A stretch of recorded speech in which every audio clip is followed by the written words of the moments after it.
दोस्तों, हनुमान जी को हम बहुत से नामों से जानते हैं।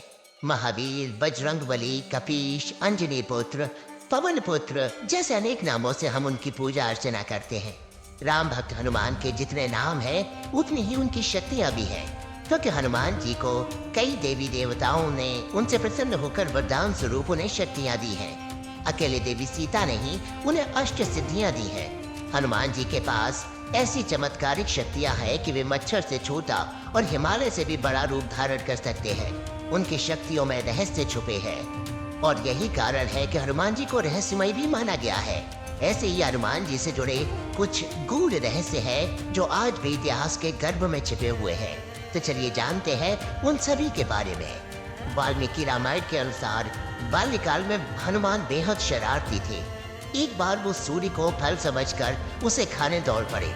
इससे घबराकर देवराज इंद्र ने हनुमान पर वार कर दिया। इंद्र के वार से हनुमान बेहोश हो गए। वायुदेव हनुमान को बेसुध देखकर क्रोध में आ गए। उन्होंने संसार की वायु रोक दी। तब ब्रह्मा जी ने हनुमान को स्पर्श किया और हनुमान जीवित हो गए। उस समय सभी देवताओं ने हनुमान जी को वरदान दिए, जिससे हनुमान जी बहुत बलशाली हो गए। सूर्यदेव ने उन्हें एक प्रभावशाली व्यक्तित्व का स्वामी बनाया। यमराज ने हनुमान को यह वरदान दिया कि हनुमान जी कभी भी यम के प्रकोप का शिकार नहीं होंगे और अकाल मृत्यु नहीं मरेंगे। सूर्यदेव ने उन्हें अपने तेज का 100वां हिस्सा दिया और साथ ही पवन पुत्र को 9 विद्याओं का ज्ञान भी दिया। बेसुध अवस्था से मुक्त करने वाले ब्रह्मा जी ने भी हनुमान को धर्मात्मा और परम ज्ञानी होने का वरदान दिया। साथ ही ब्रह्मा जी ने उन्हें यह भी वरदान दिया कि हनुमान जी अपनी इच्छानुसार कोई भी वेश धारण कर लेंगे। महादेव शंकर ने बजरंगबली को वरदान दिया कि किसी भी अस्त्र से उनकी मृत्यु नहीं हो सकती। शिव पुराण के अनुसार महावीर हनुमान शिव जी के ही अवतार थे। शिव के ही वीर्य को वानरराज केसरी की पत्नी अंजनी के कान के द्वारा उनके गर्भ तक पहुंचाया गया। अंजनी ने अत्यंत पराक्रमी और तेजस्वी बालक हनुमान को जन्म दिया। भोलेनाथ की कथाओं में ये भी उल्लेख मिलता है कि त्रिकालदर्शी होने के चलते वो ये जानते थे कि भगवान राम के जीवन में आगे किस तरह की परेशानियां आने वाली हैं और पृथ्वी का कल्याण करने के लिए प्रभु को उनकी आवश्यकता पड़ेगी।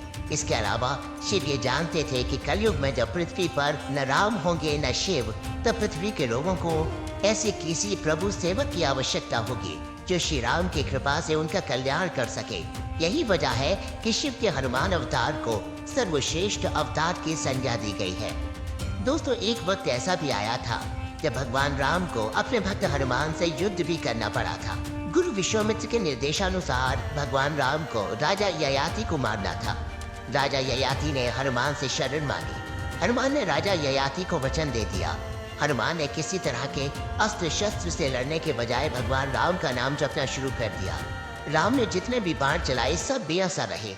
विश्वामित्र हनुमान की श्रद्धा भक्ति देखकर हैरान रह गए और भगवान राम को इस धर्म संकट से मुक्ति दिलाई।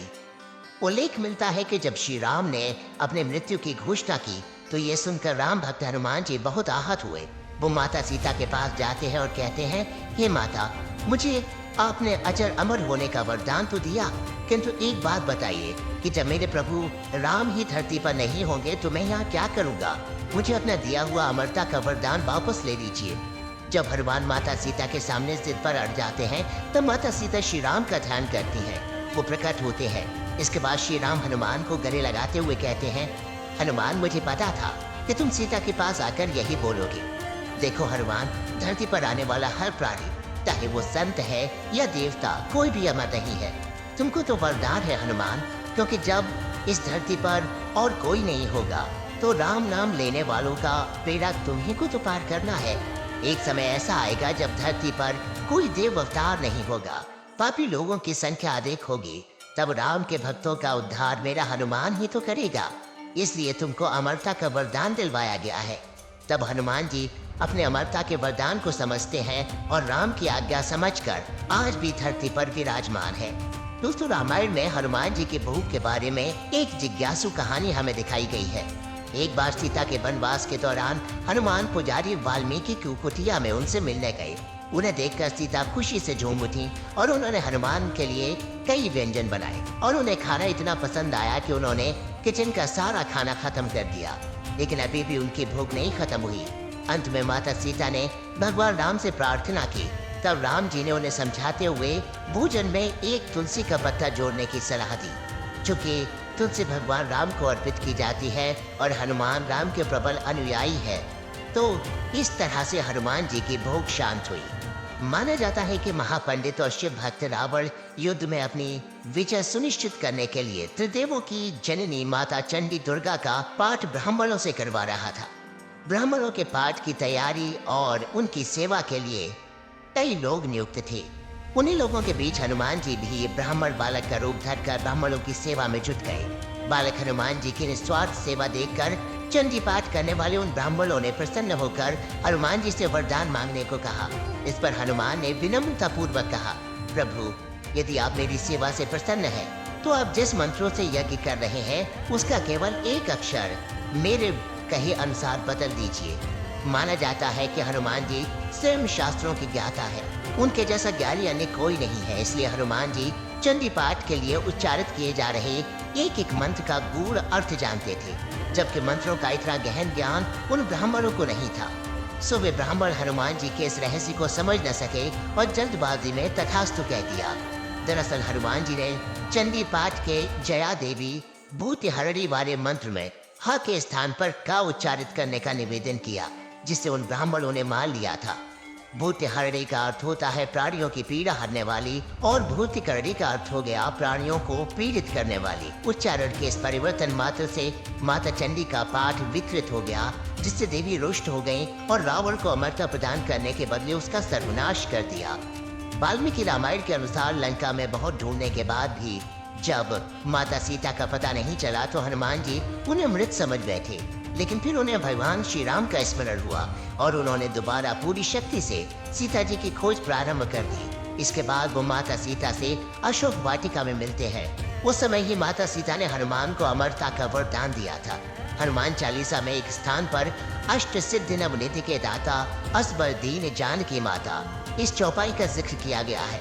इस चौपाई में बताया गया है कि हनुमान जी ही एक ऐसे देवता है जिन्हें 8 सिद्धियां और 9 निधियां प्राप्त करने का वरदान प्राप्त था। ग्रंथों में उल्लेख मिलता है कि त्रेता युग में जब भगवान श्री राम का जन्म हुआ तो एक दिन भोलेनाथ ने माता पार्वती से पृथ्वी लोक पर अपने प्रभु श्री राम के पास जाने की इच्छा जाहिर की। इसके बाद माता ने उनसे कहा कि यदि शिव पृथ्वी पर चले गए तो माँ भी उनके बिना नहीं रह पाएगी। दोस्तों, रामायण हो या फिर महाभारत, दोनों में कई जगह पर हनुमान अवतार का जिक्र किया गया है। कहा जाता है कि रामायण तो हनुमान के बिना अधूरी ही है, लेकिन महाभारत में भी अर्जुन के रथ से लेकर भीम की परीक्षा तक कई जगह हनुमान जी के दर्शन हुए हैं। एक बार द्रौपदी के कहने पर भी मैं गंधमादन पर्वत के उस कमल सरोवर के पास पहुंच गया था जहां हनुमान जी रहते थे। हनुमान जी रास्ते में लेटे थे तो भीम ने उन्हें वहां से हटने को कहा। तब हनुमान जी ने कहा कि तुम तो बलशाली हो, तो तुम खुद ही मेरी पूंछ हटाकर अपना मार्ग बना लो। परंतु भीम उनकी पूंछ हिला भी नहीं पाए। बाद में भीम को जब ये पता चला कि वे तो पवन पुत्र हनुमान है, तो उन्होंने उनसे क्षमा मांगी। इसी तरह एक बार अर्जुन को नदी पार करनी थी तो उसने अपनी धनुर्विद्या से बाणों का एक सेतु बनाया और रथ सहित नदी पार की। उसी नदी पर उसकी हनुमान जी से भेंट हुई। उसने हनुमान जी से कहा कि भगवान राम यदि इतने ही बड़े धनुर्धारी थे तो मेरे जैसे बाणों का पुल बना सकते थे। तब हनुमान जी ने कहा कि उस काल में मुझसे भी शक्तिशाली वानर होते थे। ये बाणों का सेतु उनके भार से ढह जाता और तुम्हारा बाणों का सेतु तो मेरा ही भार सहन नहीं कर सकता। अर्जुन कहते हैं कि यदि तुम्हारे चलने से मेरे बाणों का सेतु टूट गया तो मैं खुद को सर्वश्रेष्ठ धनुर्धर मानना छोड़ दूंगा। तब हनुमान जी उस सेतु पर अपना एक ही पग रखते हैं कि तभी सेतु टूट जाता है।